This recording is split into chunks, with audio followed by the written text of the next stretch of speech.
Voice is synonymous with Bay Area sports. Touchdown! San Francisco! Here's the voice of the San Francisco 49ers, Greg Papa. Always love Fridays. Fridays always are better with Greg Papa, who is hopefully rested, healthy, uninjured, ready to go this Sunday night against the Chargers. Hey, Mr. Papa, how are you?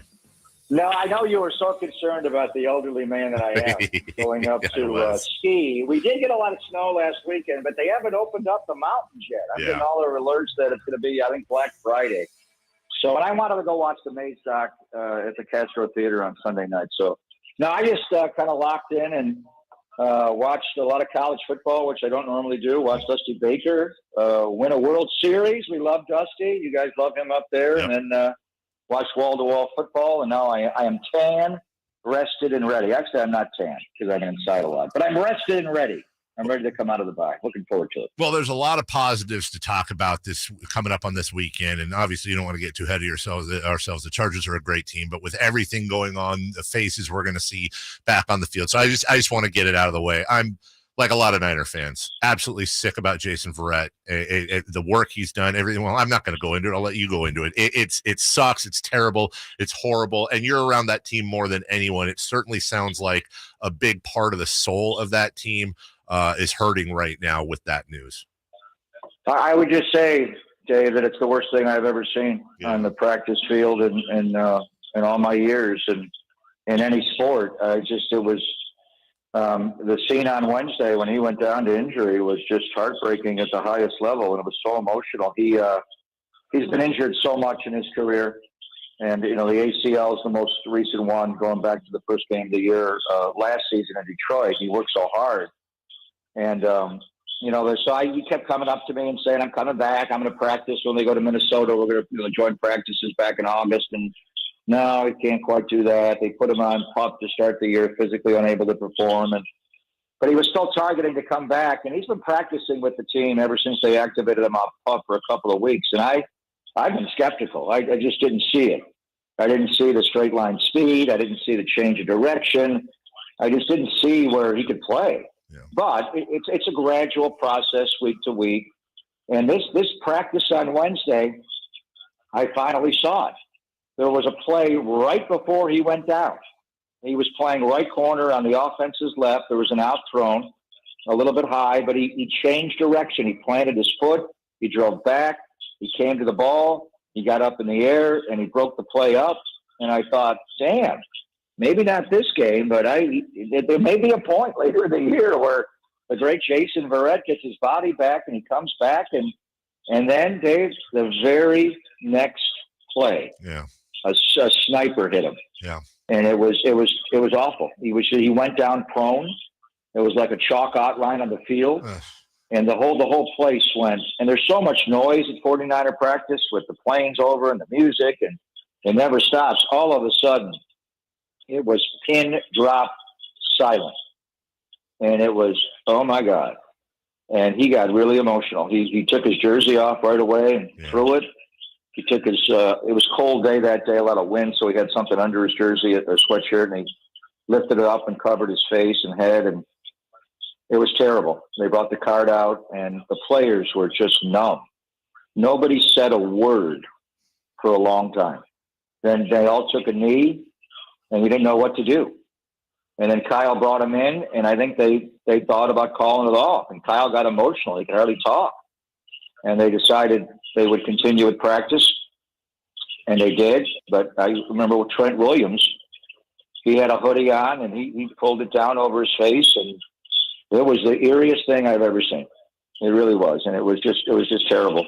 So the football team will overcome. Sure. That's what football teams do. Sure. And he wasn't even playing. He was not playing. Sure. So he was going to be an addition to what you had. But with the real pain that you feel is for Jason Verrett and what he went through, and now what he has to wake up to.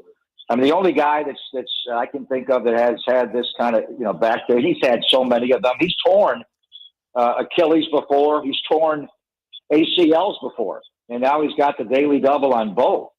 But the only guy that I can think of without ever playing at all in his sport to go ACL followed by Achilles is Klay Thompson.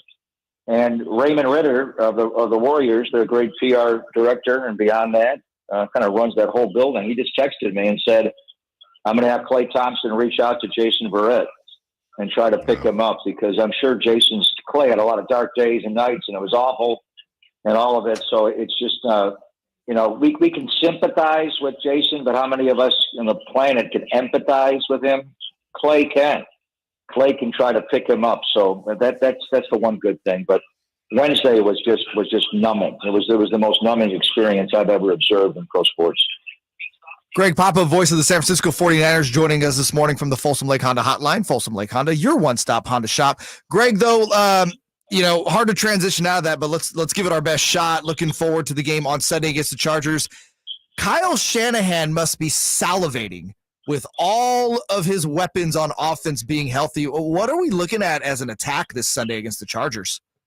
There's a lot of different weapons, Jason. He's got them all. I mean, if you think about it, Christian McCaffrey has been an all-pro halfback in this league. Kyle Juszczyk is an all-pro fullback perennial every single year. Deebo Samuel last year became an all-pro wide receiver. George Kittle is an all-pro tight end. Trent Williams is an all-pro left tackle. And then let's sprinkle in a little Brandon Ayuk at X wide receiver. You got Jawan Jennings back and what he's able to do.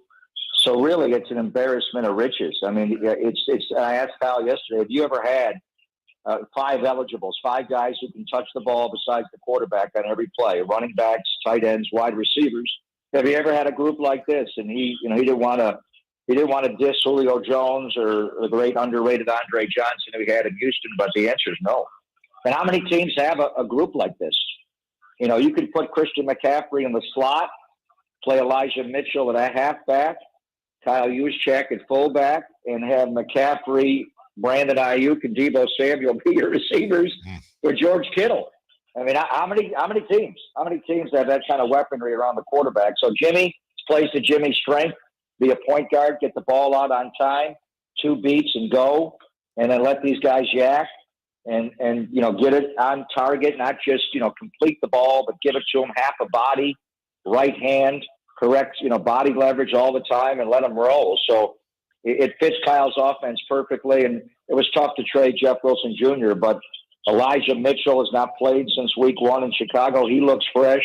The whole team looks fresh. Also, Jason, they're cutting off their bye, and their legs are Deebo's flying. McCaffrey's flying. They just look fresh. So let's see. You got to go out and play. There's been practice weeks where I thought they were great, like going into the Denver game, and they were awful except for one drive. But certainly on paper, this offense is loaded. Greg Papa with us.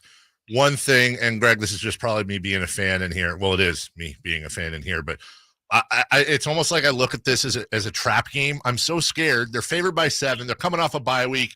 With the exception of the Verrett news, everything's healthy. I feel like Kyle Shanahan is sitting in his jockeys in a bathtub with play calls and all kinds of different things around him, just having the time of his life. Everything's super awesome, but we've seen so many roller coaster situations this year where everything was great and then it sucked. And then you beat the Rams and everything was great and then it sucked. I really hope the feeling in the locker room, nobody's getting happy right now and they just come out and step on the throats. No, I hear you. They have been wildly inconsistent. I mean, if you had to think of one word to describe the 49ers so far through this year, and we're at the halfway point, you're coming out of the bye, it's all, it's like you're pressing reset and you're coming out of halftime to play a whole new half of football, is inconsistent. They have looked like a team that is as good as any team in football and can beat anybody. And then obviously they've looked like they've lost to Chicago, Denver, and Atlanta. And you watch Mariota last night play for the Falcons, and that's not the same guy that played against the 49ers. Right. He couldn't miss a throw in Atlanta. Last night he was god awful. Yeah. What's wrong with him? Yeah. So I hear you. But I think I think they're mad that they're 4-4. They should be 6-2. They were not going to beat the Falcons that day. They were not going to beat the Chiefs, but they should have beaten Chicago and Denver. They did not. So they're 4-4 as opposed to 6-2. So they are throughout that locker room royally agitated by that. But they also feel like the whole season's in front of us. We got to play Seattle one more time. We got Arizona twice. We got a lot of home games. 6 of the 9 are at home. You got a neutral site game in Mexico City. The only 2 road games you got at Seattle and at Vegas. At the end, they're not long trips. They have to go to Colorado Springs and Mexico City after this game. But I think they feel like the season starts now.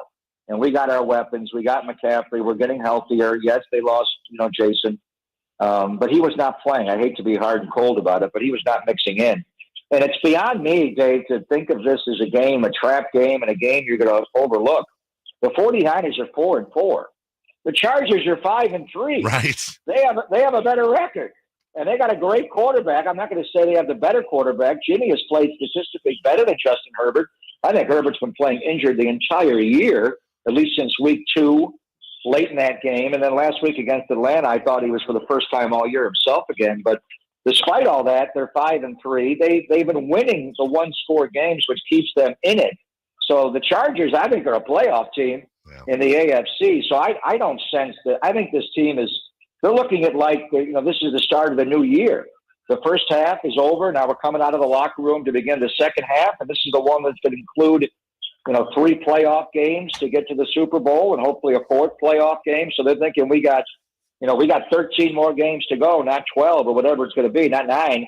So I don't sense that, but they got to go out and play. I mean, you could look great in practice, and that doesn't matter. You got to go out and play Sunday night at 5:20, and you're exactly right. This team has been wildly inconsistent. They have got to start locking in situational football, complementary football, offense, defense, special teams, and they're capable of doing that. Here's to many touchdown San Francisco's is this weekend. Glad that you are rested and healthy. We all care deeply about you. We'll hopefully have a very fun conversation off a very good win next Friday. Thank you so much. We will. And Mike Brown has every reason to be mad. Clay Thompson fouled Kevin Herter on the play. Wow, that was pretty blatant. It's very nice to see. That's why you're a class act, because you can see beyond. It's just facts. Yeah, it's facts. What's Clay doing on that play? So hopefully we can. Hopefully we'll be replaying before Sunday's game. We'll be replaying that overtime. Yes. We got that. Oh no, we got you on Sunday. We'll see that. All right, Coach Brown. Yes, sir. Take care. Thank you so much. All right, bye. Call him Coach. Take care, Coach. Papa. Greg could probably be a coach if he really wanted to. Here's the thing. I don't know why. It's just, I think the nature of our conversations this year haven't really showcased it. But in case you forgot or you're new to the show, it is, I think, our 3rd year with Greg Papa. He is a cyborg when it comes to knowledge. And every year he pulls out something like, oh, yeah, Dave, it's like in 1971 when Don Coryell's son, Billy's West Coast offense with Johnson and Harmon on the line. Literally like, what? Exactly how it happened. Like, for real. My goodness gracious. We love him very, very much.